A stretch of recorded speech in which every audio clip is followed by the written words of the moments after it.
Hey everybody, welcome back to BuQeye Barbecue. You can see the Lonestar Grillz offset sitting behind me. Today we're going to do a bacon wrapped beef tenderloin and some smoke fired scalloped potatoes. So a couple of dishes.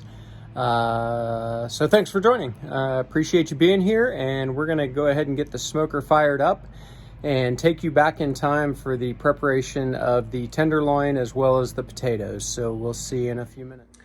So we're just gonna get our bacon fried up here. And this is actually some of the BuQeye Barbecue home smoked bacon. So we're gonna use some of that today. And so we'll just get this crisped up a bit. Don't wanna overcook it, but definitely wanna get the rubberiness out of it. So we'll just let this go and we'll bring it back. Okay, the next thing we're gonna do is get some cheese grated up. So I've got a brick of Harlsberg cheese. I love Harlsberg. I think this will go great with these potatoes. And I'm gonna add it to just a little bit of grated cheese that I have left here. It's kind of a Mexican blend, not spiced or anything, just Mexican style cheeses that melt really well. I've only got a little bit of it left, so this will go well to finish this off. So we're just gonna get this grated up. I thought about getting the food processor out, but just decided this was easier. So we're just gonna get this block on here and get it grated. Anytime you have the chance to grate cheese yourself, or grate cheese yourself, I should say, you wanna do it. Pre-grated cheese has like potato starch in it and things like that to keep it from clumping together. And it's just so much better if you do it yourself. But you certainly could use pre-grated if you had to. So that's what we're gonna end up with. I'm gonna do the rest of this block. You might be able to hear in the background that the bacon is browning. And so we will bring you back. Okay, so our bacon is pretty much done. So I'm gonna take this out. You can see it's crisped up and ready to go. So what I'm gonna do is I'm gonna drain this just using a paper towel and let it cool. I'm also gonna chop it up a little bit. These chunks are actually a little bigger than I want for this. So after they cool, I'm gonna chop them up into smaller chunks. The other thing is I wanna save some of this bacon grease. So we're gonna save a little of that for later, just enough to coat the bottom of the pan. So we will get this out and we'll bring you back. Okay, so we're gonna get our beef tenderloin prepped. This was pre-trimmed from Sam's Club, which is more expensive, but it's what they had, and actually the price wasn't terrible anyway. And I did cut the ends off just because I don't want to waste it. So the rest of it's in the freezer for something later. This is all we're going to need tonight for dinner. So this is what I'm going to do. But you can certainly do a longer one the exact same way. Take a little longer to cook, but it doesn't matter at all. So this looks really good. Again, pre-trimmed. I didn't do anything to it. There's a couple of things that I could take off, but honestly, well, that one just came off. So generally it's gonna be fine. So the first thing we're gonna do is I'm gonna baste a little Worcestershire sauce on the outside. You don't have to do this. I just happen to love this W sauce, this Baron Burton's W sauce. And so we're just gonna add a little bit. If you didn't want to use Worcestershire sauce but still wanted to add something, you could use like hot sauce or olive oil, mustard, anything like that. You also don't have to use a binder at all either. Ultimately, this is going to be wrapped in bacon. So we're just going to put a light coating on the outside. Again, don't need much at all. And I'm just going to use a brush to get it all over. I cut my bacon on this board, so I've got little bits of bacon that I'm going to take off. So I'm going to do the ends as well. And maybe even add just a little bit more. Sorry if I'm out of the camera. I have a bad habit of doing that. But there's no science to this. We're just going to add a little moisture to the outside. There we go. Next thing, we're going to use Killer Hogs Steak Rub. It's sort of a Montreal seasoning. A little chunky as opposed to finely grated spices, which I like. But it's not too bad. Like some Montreal seasoning, the chunks are really big. This is actually somewhere in between finely grated and some of the other Montreal seasonings that I've seen. I sort of like it about that. So we're just going to give a coating to the outside, all the way around. And we're going to have a lot of flavor packed into this, so you don't need to overdo the seasoning at all. Between the saltiness of the bacon and a little bit more seasoning we're going to use. Definitely don't want to overdo it, but do want to get a good even covering all the way around, including the ends. This tenderloin really looks good, and that seasoning really smells good. Next thing we're going to do is we're going to add our bacon. I'm going to go ahead and start in the middle. There's no trick to this either. You just want to get it wrapped around. You do want to use thin cut bacon. The thick cut will not render by the time your tenderloin is cooked. So definitely stay away from the thick cut bacon for this purpose. And there we go. So just try to get the whole thing covered. It doesn't have to be perfect. As I say, don't let perfect be the enemy of good here. And I'm not even going to worry about the ends of the tenderloin. You could certainly use a couple extra pieces and fold it around, but this was the 5 pieces of bacon that I had out of the package already, and there's just no need to open another package of bacon just to cover the ends. This will be fine. So there we go. Now this is gonna, well actually I'm not done yet. Next thing we're gonna do is I've got this Meat Church Holy Voodoo. I really love this Cajun style seasoning, and it is not too spicy at all. We're gonna use this for a little more flavor, and it's also gonna help add a little color to the outside of this by the time it's all done. Got some paprika in it. So you wanna be careful with your bacon here as you add this. In fact, wouldn't even be bad just to add it to your board, and then you can do that. And we definitely want to get the ends here too, anything that's not covered by bacon. You also want to get, sorry if I'm in the way, and there we go. So I'll probably get the ends just by using the excess on the board. So this is going to go into the refrigerator. We're probably not going to cook this for a couple hours, so we will bring you back. All right, so we're going to get the rest of the stuff for our smoke-fired scalloped potatoes ready. So what I have here is residual bacon grease from frying up the bacon earlier. Also about a tablespoon of butter. And what I'm going to do is I've got a diced up onion. You could certainly use bigger chunks of onion, but I'm a little afraid that the kids won't like it if the onions are bigger. So I diced it up. And we're just going to brown these a little bit, not necessarily caramelize, but just soften them up, tone them down just a little bit.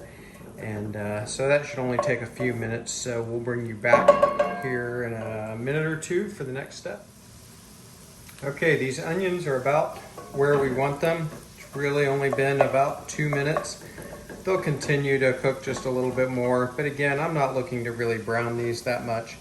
Next thing we're gonna add is about 4 cloves of minced garlic. This is sort of to taste. Add as much or as little garlic as you like, but I definitely want some in there. And I went ahead and turned the heat down because I don't want to burn the garlic and make it bitter. So we're just gonna get that incorporated, let it continue to warm up and work on those onions another minute or two, and then we'll come back with the final steps. All right, this is ready to go. So what we're gonna do now is build our roux. So I've got a couple of tablespoons of flour. I'm not sure I'll use it all. I don't want this to be too thick in the end, but But we'll get that probably about half a tablespoon at a time. Get it incorporated.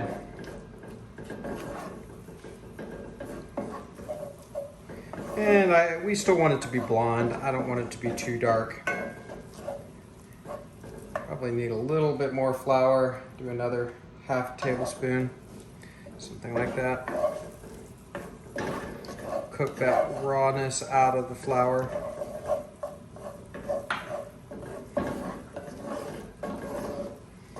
All right, we're gonna let that go. Let it work and come together, and then we'll be back in just a minute. All right, on to the next step. We've got our roux has come together. We've gotten the rawness out of that flour. I ended up probably putting a tablespoon and a half of flour. It's sort of a judgment call, and quite frankly, it's not gonna hurt it if it's a little thicker or thinner than I planned. It'll be fine. So next thing I have is I've got about 2 cups or a pint of heavy whipping cream. I've just got it in the container. I've shaken it, and we're gonna add that kind of a little at a time. I'll definitely be adding more, but we'll get that initial dose in there, let it thicken a little bit, come up in temperature.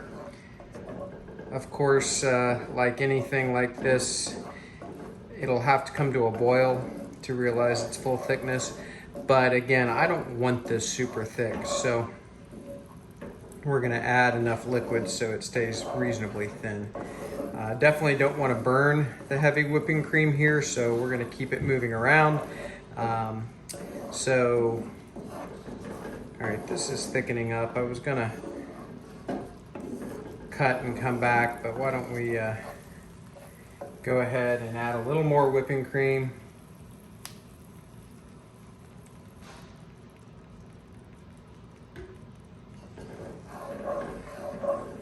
And again, this is a pint of whipping cream, and I will end up adding the whole thing in the end, but I'm just gonna do it in doses.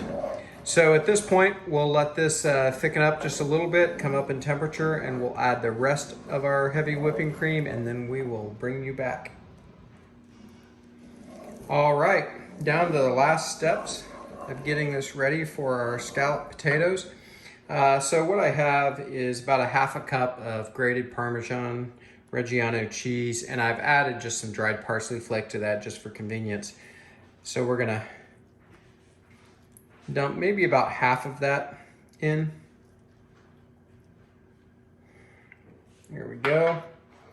And we're gonna reserve the rest of that cheese to use later. So here's what we're gonna do next. I'm gonna incorporate this cheese, which won't take more than a couple of minutes. And then I'm gonna remove this from the heat, and I'm going to put the liquid in another vessel to use here shortly. And then we'll come back and we will build this. So we'll see you in just a few minutes. Hey, actually forgot something. So real quick, we're gonna add some of our Meat Church Holy Voodoo seasoning, same stuff we're using on the outside of the bacon wrapped tenderloin. Definitely need to add some spice to this, because at this point all we have is parsley, no salt or pepper. So we're gonna add some of that and incorporate it, and then we'll go back to getting this off the heat. And again, we're gonna take the liquid and put it in something else to use here in a few minutes when we build this dish. And I'm actually gonna use the same pan that we're using now. So I'm gonna clean it out a little bit and get a little butter in it and get it mixed around, or get it covered, coated, and then we'll build this. See you in a minute. Okay, so let's get these potatoes built. What I have here, you can't see it all. Obviously, it's not all on camera, but I've got our sliced potatoes. I've got 4 potatoes. We used a mandolin on them, and then they just soaked in water to kind of get some of that starch out and keep them fresh. I did take the time to dry them off really well, and I've even got some extra towels here in case I run across any that still have too much moisture on them. I don't want a ton of water from the potato rinsing anyway in this. I've got our sauce that we built. I've got three kinds of cheese actually. I've got the stuff that we grated, that little leftover fresh grated stuff from the store that we're using, and then I've got that Parmigiana Reggiano ready to go. And I've also got our home smoked and fried bacon bits. So here's what we're gonna do. Very first thing is we're going to take a little of our sauce, put it in the bottom of the pan. By the way, all this is still a little bit warm. Not super necessary, but your sauce will thicken up as it cools. So you might need to heat it up a little bit, add a little milk even if you need to. And so this doesn't have to be perfect. Just get some as your first layer on the bottom of your pan. There we go. And next we're gonna use our potatoes. So I'm just gonna grab a handful and we're gonna put a layer on the bottom. Doesn't have to be perfect. If they overlap a little bit, you want full coverage, that's fine. I wouldn't have more than maybe 3 in any given spot, but it won't hurt anything either, so not that big of a deal. Just layer them down.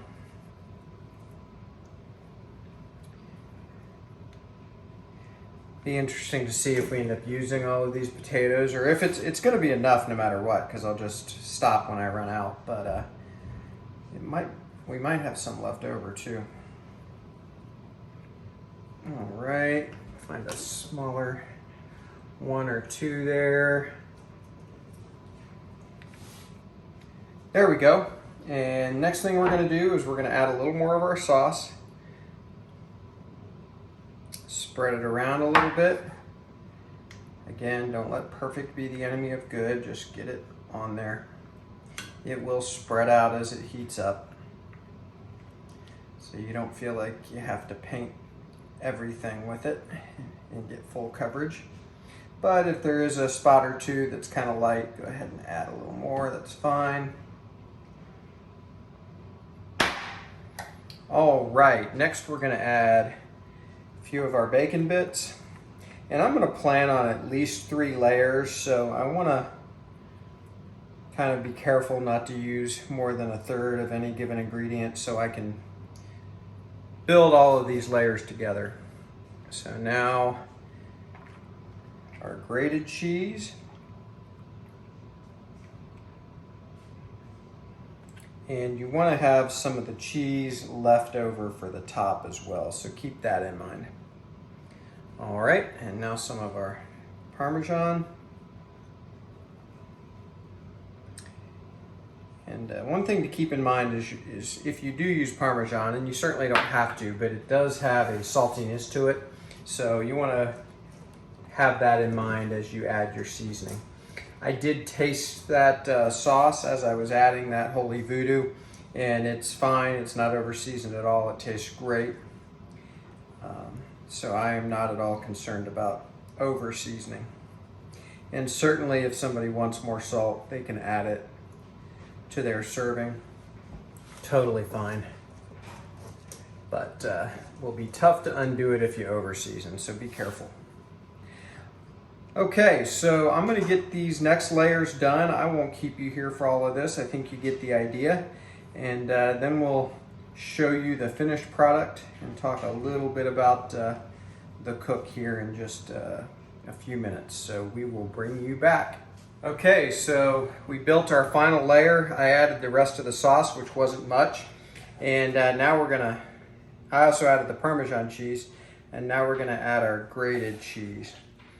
Again, 90% of this is fresh grated, and even the pre-grated stuff from the store was grated by the cheese shop, and it wasn't, out of the pre-packaged craft bag. And that is really what you want to use in something like this. You could still do it though, if that's all you had. Last thing we're gonna do is top with a little of our Holy Voodoo seasoning. Not much, kind of for some color more than anything else.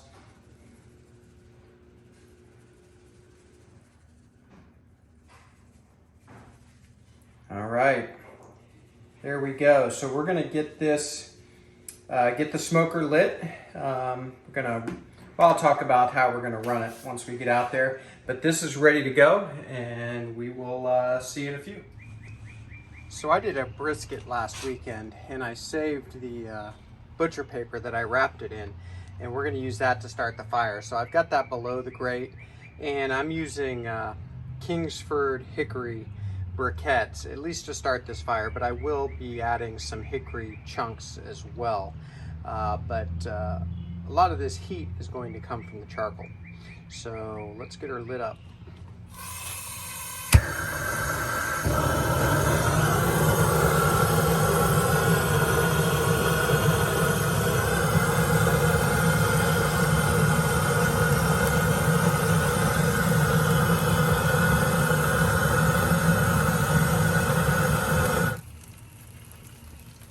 There we go. That's definitely going to be enough to light that charcoal. So that paper will burn off, our charcoal will be lit, and I will get a split or two on there to start, and we're going to get this show on the road. So appreciate you being here. If you haven't already liked the video and subscribed to the channel, I certainly would appreciate it. The YouTube gods smile upon channels that get a lot of likes and subscriptions. So getting close to halfway to 1,000, which is my very first goal of this channel. So appreciate your help in doing that. Be back in a minute. So here's the plan for this cook. I've got the smoker pretty much up to temperature. I've had the lid open for a minute here, getting the camera set up, but it'll come up quick. I want to run this cook around 275. I don't want to run it super hot for this tenderloin, but I want to run it hot enough to render the bacon like I'd like to. So I think 275 would be a good temperature for that. But that is likely not going to be high enough for these potatoes. So I'm going to give these potatoes about 30 minutes in the smoke, get a little smoke on them, and I've got the oven preheating to 400 degrees. So we're going to finish those off in the oven. I would run this smoker hotter if I wasn't doing the tenderloin at the same time and just do the potatoes on there the whole time, but they'll be fine finishing in the oven. So I'm gonna go ahead and get the potatoes on. I'm gonna put those on the firebox side. Probably come and turn them after 15 minutes, and I won't necessarily bring you back for that. But I just wanna make sure they get an even cook started here. And now I'm gonna put the tenderloin on, and I've decided to leave this tenderloin on a quarter sheet pan on top of a chicken rack. My smoker's clean, and I don't want bacon fat dripping in there today. This will work just fine. It'll still get plenty of smoke. So I do have the ThermoWorks signals, and I'm gonna get that right in the middle of the tenderloin. We're gonna go for 125 to 130 on this in the center. The ends will be a little bit more done, which is fine. The kids and even the wife don't mind it a little more done. I definitely want 125 to 130. So we'll get that on. We'll get the lid closed. About the time that it gets 250 to 275, I am gonna back the damper down, the air intake, and we'll keep that temperature around 275. The tenderloin right now is showing 40 degrees, and I have had it sitting out about 15 minutes. So we'll leave you with that. We'll come back in probably 30 minutes and bring you back. All right, first of all, I'm sorry for the noise. It doesn't matter when I cook something out back. Somebody's always mowing their grass or doing something. I hope you can hear me okay at least. So we're gonna take a look here. I have turned the potatoes once. I'm gonna go ahead and get them inside. They've been on about 30 minutes. Our tenderloin is up to 70 degrees internal temperature. Cooker has been running a little warmer than I wanted it to. That charcoal just creates a lot of heat. Probably added one too many splits to it, but it's not hurting anything. Not worried about it at all. It's running about 325 where this thermometer is, 335, and that's probably about 15 degrees from the actual level where the meat is. So it's probably about 320 to 325 where it's sitting. So let's take a look here. Okay, the potatoes are looking great. We're gonna get them into the oven. So I hope you can see those. And I'm gonna go ahead and move the tenderloin over just a little bit there. Get it more towards the center. It is looking good as well. I love the color. So we're at 70, almost 73 degrees. So we'll let this keep going and we will bring you back soon. Okay, we are at 125 dead center of this tenderloin. So let's take a look and we're gonna pull it, I'm sure. It looks great. And that's beautiful. I'm glad I used this quarter sheet pan too, because don't need bacon grease in the bottom of the cooker today. So there we go. Looks really good. So we're going to get this inside, let it rest probably about 15 minutes. Our scalloped potatoes are out of the oven and they are cooling off. They are a volcano of heat right now. So we will see you in 15 minutes and we'll give this a try, and the family and I will eat dinner. So see you in a few. Okay, so this has been resting just about as long as I can take. Probably about 10 minutes or so, but it's not that big of a piece of tenderloin, so I think this is going to be good enough, and we're ready to eat. So let's dig into this. First thing I'm going to do is point out the color on the potatoes. A little burnt crispy cheese on top, which I am a giant fan of. I'm just going to give those a try real fast. So they were in the oven at 400 for about another 30 minutes after the first 30 minutes on the smoker. Hope you can see that bite. Looks really good. Definitely still piping hot. They'll stay hot for a while, especially in this cast iron skillet. So let's give them a try. Perfect. Potatoes are cooked nicely. By the way, I just tested those with a fork by putting a fork in the oven and poking them. I could tell they were soft. Oh man, that is so good. So let's cut into this tenderloin. Bacon looks good, nice and rendered. Great color. I'm just going to cut right down the center here. Super tender. Knife just glides through. Helps that it's a sharp knife. Oh, that is perfect. Just going to cut a little slice here.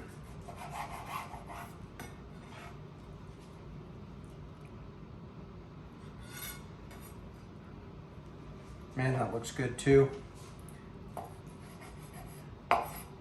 Just gonna take a bite.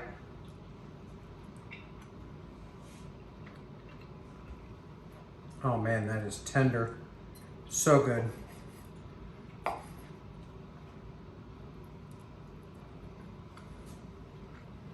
That's gonna do it for this cook on BuQeye Barbecue. Couldn't be happier. We're gonna go eat dinner now.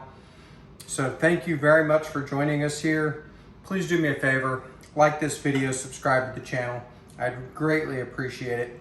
Again, getting close to that halfway to 1,000 mark.